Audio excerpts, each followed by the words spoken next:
Good morning. My name is Mark Gilatush from New Patients Incorporated, and welcome to my office. Today's topic is marketing budgets. It seems dentists don't like to have budgets, especially for marketing. The problem is if you don't have a budget and you don't use it consistently to promote the practice, what ends up happening is if you get busy, the last thing you're thinking about doing is promoting your practice.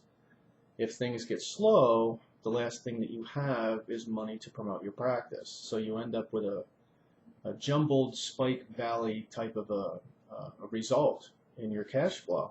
And it becomes stressful, understandably, to the owner. Most dental practices, almost all dental practices under 1.5 million a year in gross collections should be allocating right around 5% of their gross on an annual basis. And that budget is for everything. Everything you spend money to promote your practice. It could be all your internal projects, maybe a smile reminder, a demand force, Lighthouse PLZ, whatever you use to allow your patients electronic communication with your recare and your appointment reminders. All the way to business cards, letterhead, uniforms for your staff if they promote your practice, a sign out in front, any mail, internet, website investment, all that stuff comes out of that budget. But it's important to have a budget at the beginning of each year or calendar year or fiscal year so that you don't spend too much. You don't create a budget to spend the money. You create a budget so that you don't overspend.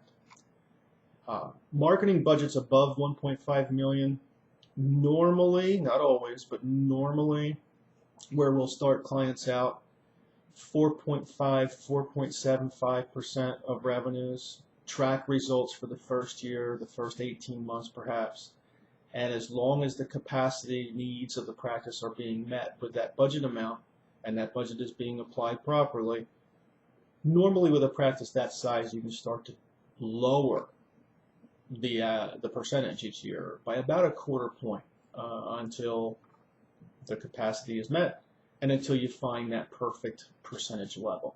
But for most dental practices that are below 1.5 million, 5% of trailing 12-month revenues to 5% of your goal revenues. So let's say, for instance, that you have a $600,000 practice and you want to get to 800,000. You multiply 600,000 times 5%, you come up to $30,000. You multiply 800,000 times 5%, you come to about $40,000. So the budget range that you end up with for that example practice would be you shouldn't spend under 30 and you shouldn't spend over 40. That'll keep you in that range and that'll keep you consistently promoting, whether you're busy or whether you're slower. As long as the consistency is there, as long as the budget is being applied properly and effectively, you won't have those spike valleys and you'll have much less stress in your life. I hope this helped you. If you have any questions, call me, 866-336-8237. There's never a charge for a phone call or some advice. Or you can email me. My email address is markd, M-A-R-K-D, @newpatientsinc.com.